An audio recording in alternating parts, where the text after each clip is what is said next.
calling a catering company. First, you have some time to look at questions 1 to 5.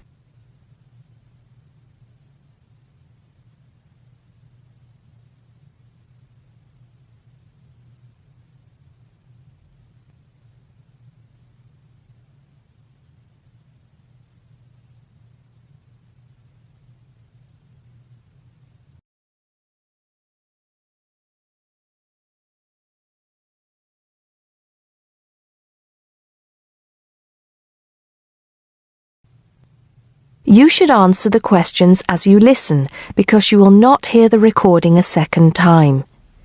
Listen carefully and answer questions 1 to 5. Hello, 5-star caterers. Can I help you? Oh, yes. I spoke to you an hour ago about the arrangements for our end-of-term party. Oh, that's right. It's Mr. Saunders, isn't it? Actually, it's Sanders. That's S-A-N-D-E-R-S. Oh, I'm sorry. I'll just get that down correctly on the form. Okay, Mr. Sanders, sorry about that. No problem. Well, I've got the details you asked for, so I thought I should call you back quickly and book. Good. Let's fill in the form, shall we? Great. First of all, can you give me a telephone number? Somewhere where you can be contacted during the day. Yes, it's 445-6786. 445-6786. Okay. And do you have a number where you can be contacted outside of office hours? Well, I'm at work till late in the evening, so use the same number. And if I'm not there, you can leave a message. Thanks. I'll make a note of that. And how many guests shall I put down? Okay, that's changed. So instead of the figure I gave you before of 85, it's now only 50. It's much lower, I'm afraid, because a lot of people can't make that date. That's not a problem. Can you remind me of the date we'd set? Yes, it's the 25th of June. Okay, that's fine. Before you hear the rest of the conversation, you have some time to look at questions 6 to 10.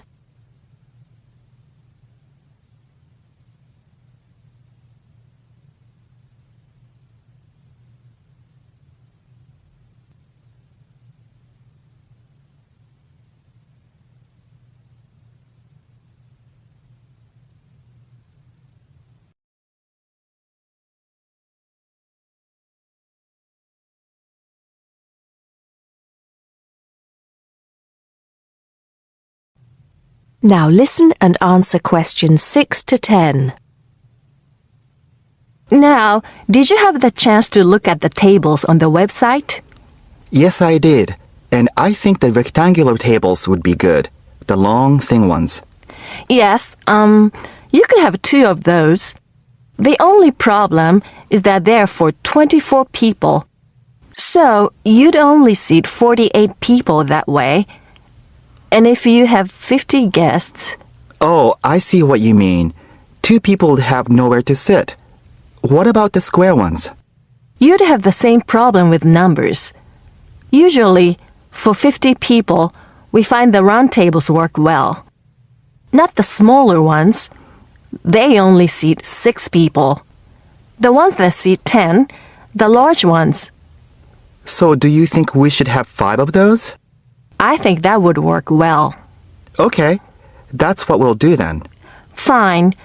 And have you decided on the menu you would like? Yes, I think so.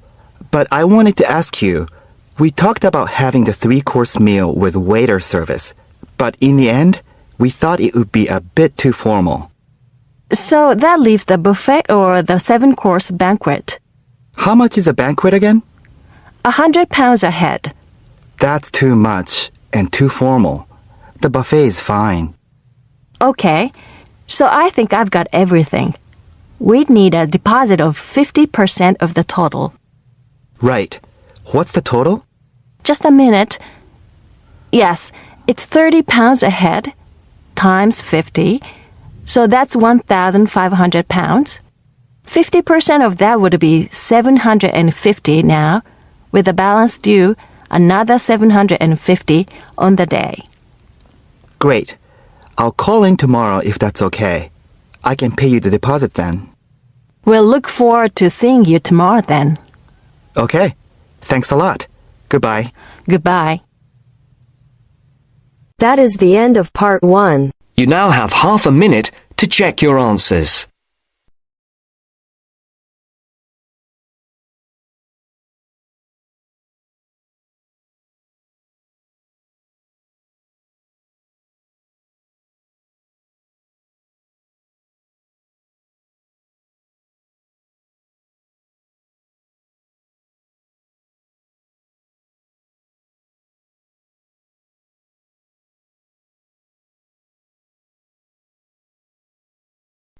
Now turns to part 2. Part 2. Section 2. You are going to hear a lecture about dining services. First, you have some time to look at questions 11 to 14.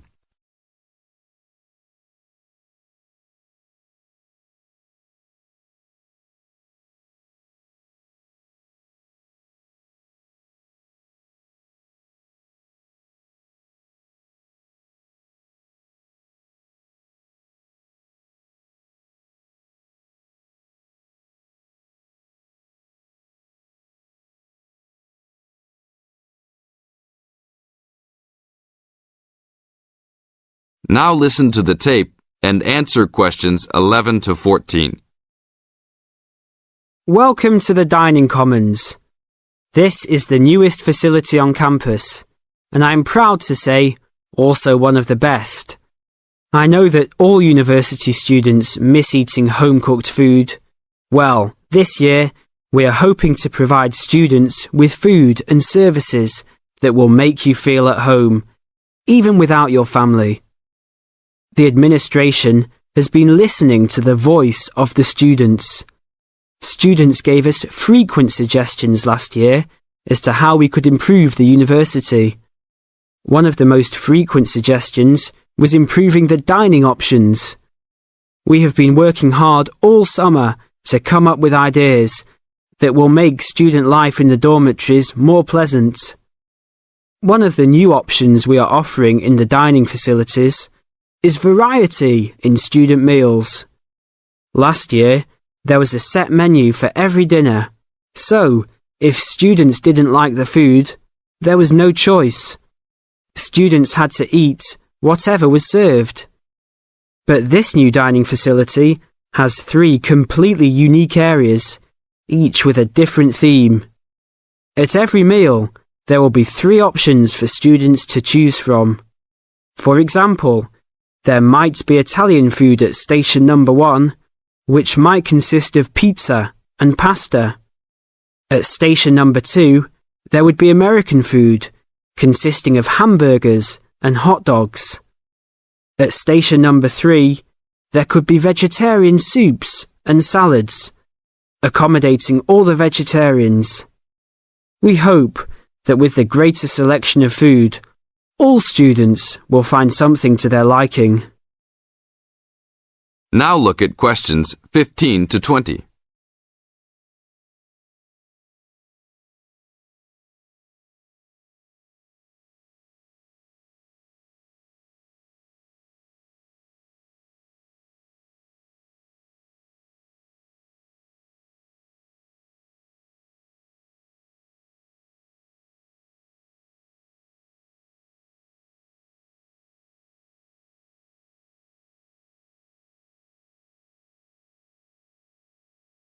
Now listen to the tape and answer questions 15 to 20.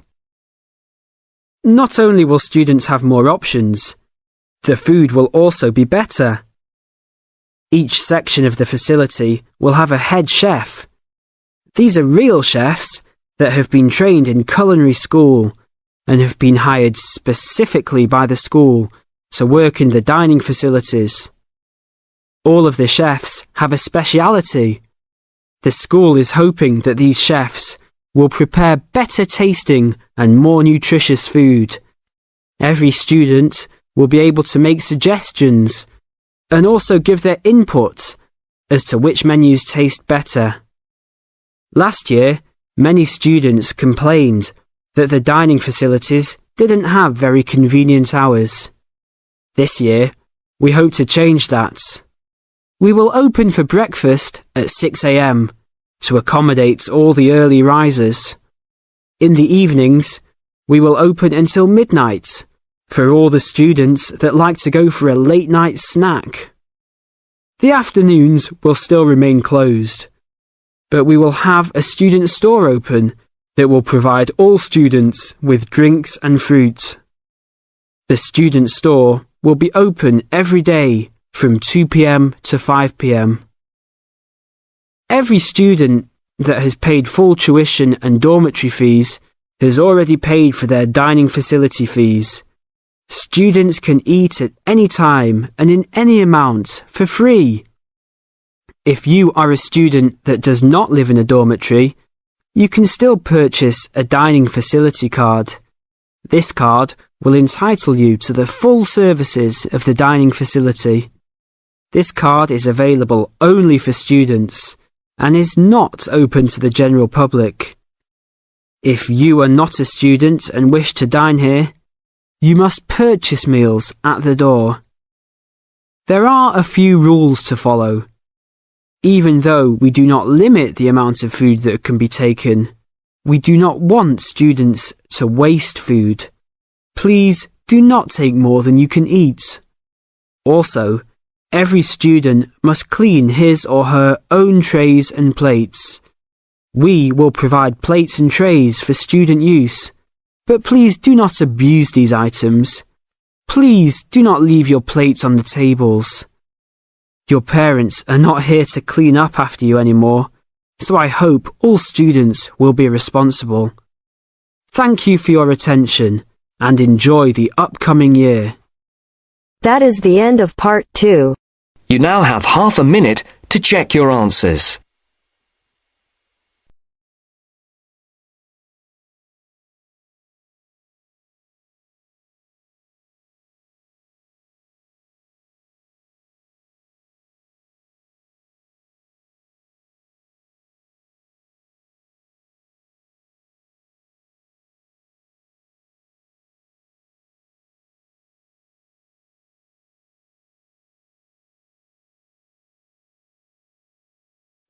Now turn to Section 3.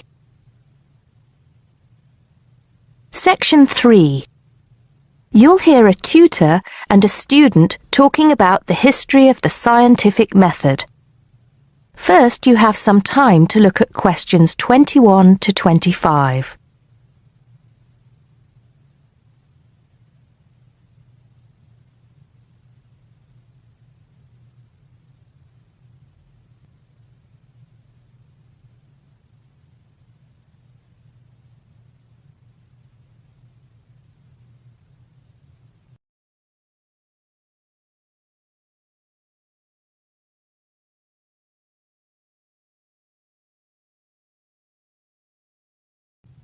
Now listen carefully and answer questions 21 to 25. Hello, Simon. Come in. Take a seat. Now, I wanted to talk to you about your assignment. Yes, the one on the scientific method. That's right. I just wanted to see how you were getting on. Well, I think it's fine. I haven't done a huge amount of work on it because I've been working on other things. But what I've read so far seems fine. How many of the references that I gave you have you managed to get hold of? Not too many, I'm afraid. It seems that everyone else is working on the same things at the same time. And every time I look, the books are checked out from the library. Right. Well, I think that we can go over the main ground together now. That way, even if you don't manage to go through all the references in detail, you'll still have an overview. What has helped you most so far? I've managed to have a look at 3 of them.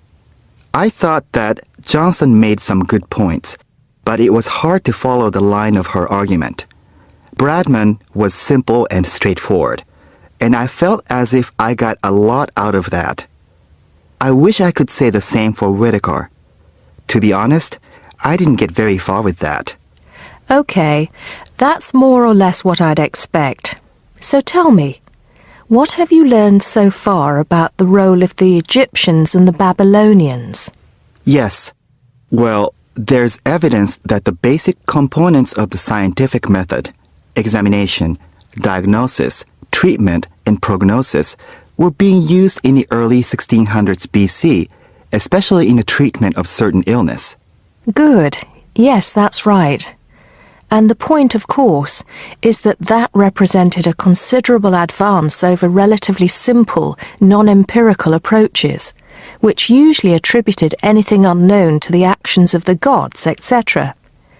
Of course, the Egyptians and Babylonians did this as well, but what we see emerging here is a willingness to base opinion on systematic study of the real world, which is at the root of the scientific method. I see. Right. Yes. And then that reappears later. Yes, although don't get carried away with the idea that it was a simple process of development. By the time we get to ancient Greece, let's take the period towards the middle of the 5th century BC, the rules governing the scientific method were practiced on a widespread scale, but there were still many people who believed that real truth could only be acquired by pure rational thought. Plato, of course, had a great influence on the development of the scientific method during this period. Through his academy. That's right. But then, as we know, a great deal of understanding of the scientific method disappeared as the old world order collapsed.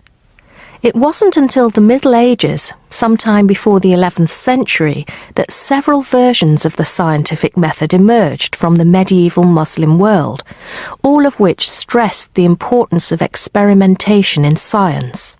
Right. I think I've got the historical timeline.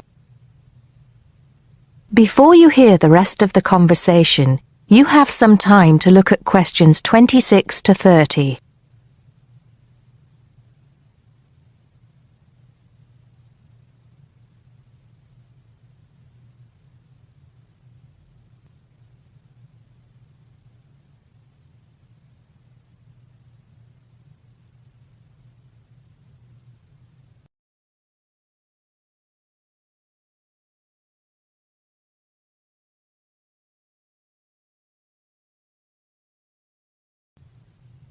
Now listen and answer questions 26 to 30. The other thing I'm struggling with slightly is actually pinning down precisely what we mean by the scientific method. I wonder if you could give me some pointers on that. Sure. Well, it's best to think of the scientific method as a series of steps in a process which allows us to find answers to questions about the world around us. So the first step is to identify the problem. What is it that you want to know or explain? And then I think the next step is designing an experiment. But you can't design an experiment unless you know what you want your experiment to tell you. Oh, yes. You need to form a hypothesis to be tested before you design the experiment. So there's a very clear relationship between hypothesis and experiment. Having designed the experiment, then of course you go on to carry out the experiment. The particular procedure you follow, the protocol, will differ from experiment to experiment, but the underlying principle is the same.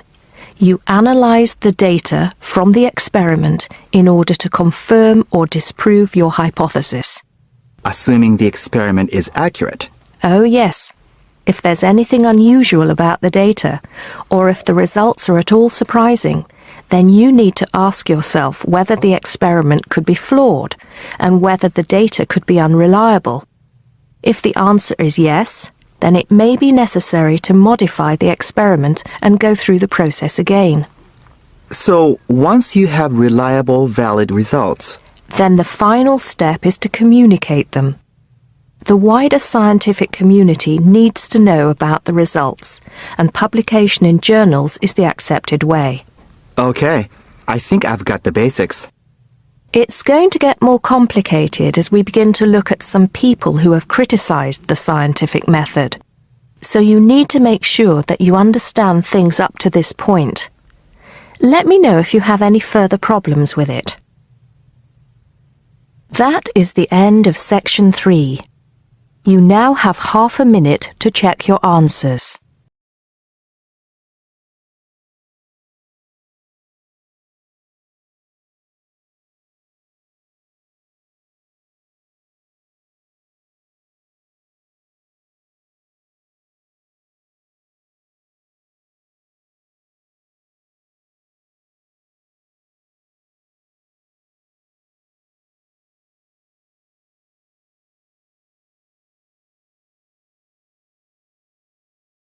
Now turn to Section 4. Section 4. You will hear a lecturer talking to a group of engineering students about the design of a greenhouse. Before you listen, you have some time to look at questions 31 to 40.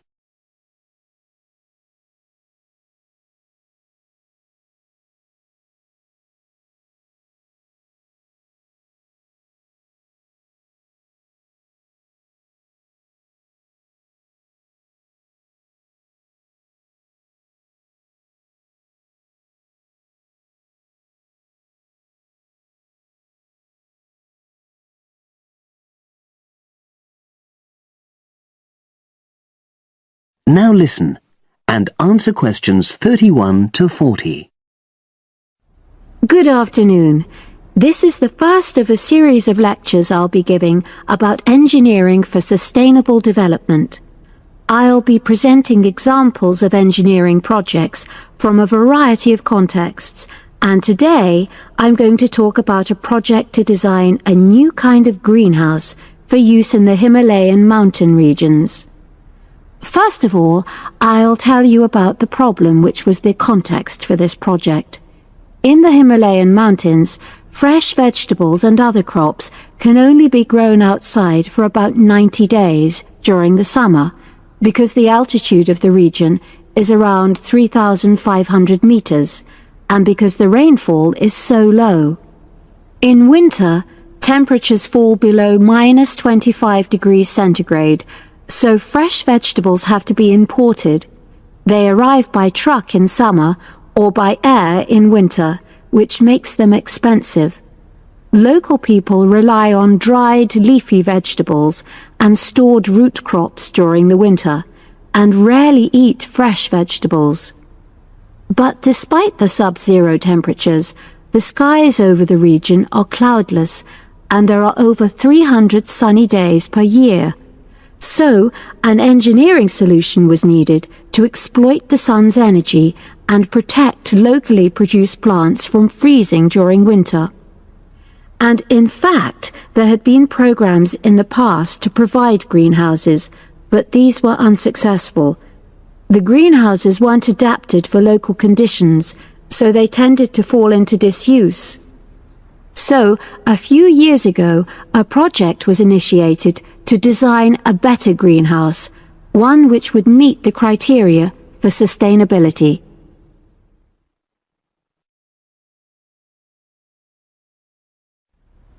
So, what are the criteria for sustainability?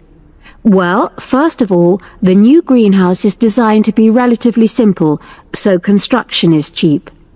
Locally available materials are used wherever possible. The walls are generally constructed of mud bricks, made locally, although in areas of high snowfall, more resilient walls of stone are needed. Rammed earth is also used. The main roof is generally made from locally available poplar wood, with water-resistant local grass for the covering. In addition, the construction and maintenance of the greenhouse is done by local craftsmen, so local stonemasons are employed to build the greenhouse walls, and specialized training is provided for them wherever necessary. Then, the greenhouse is designed to run on solar power alone. There's no supplementary heating. And lastly, families are selected to own one of the new greenhouses with great care. They have to have a site which is suitable for constructing it on. They also have to be keen to make a success of using it and also to share the produce with the wider community through sale or barter. Potential owners are taken to see existing greenhouses before they make a final decision about having one. So, those are the features which make the project sustainable. And now, I'll briefly describe the design of the greenhouse. The greenhouses are orientated very carefully along an east-west axis, so that there's a long south-facing side. The transparent cover on the south-facing side is made from a heavy-duty polythene, which should last for at least 5 years. On the inside of the greenhouse, the walls are painted. The rear and west-facing walls are black to improve heat absorption, but the east-facing wall is white to reflect the morning sunlight onto the crops inside. Finally, there's a door in the wall at one end, and vents are incorporated into the roof, the door, and the wall at the other end to enable control of humidity and prevent overheating. I'll turn now to the benefits which have resulted from the introduction of these new greenhouses. These benefits are of various kinds, but for now, I'll just mention the social benefits. First of all, people who own a greenhouse gain social standing in their communities because they provide vegetables for the wider community, for regular consumption as well as for festivals, and they also earn income. Secondly, because in rural areas it is women who usually grow the food, the greenhouses have increased their opportunities. They bring the benefits of improved nutrition and increased family income from the sale of surplus produce. And thirdly, as a result of their improved financial position, some families can now afford to educate their children for the first time.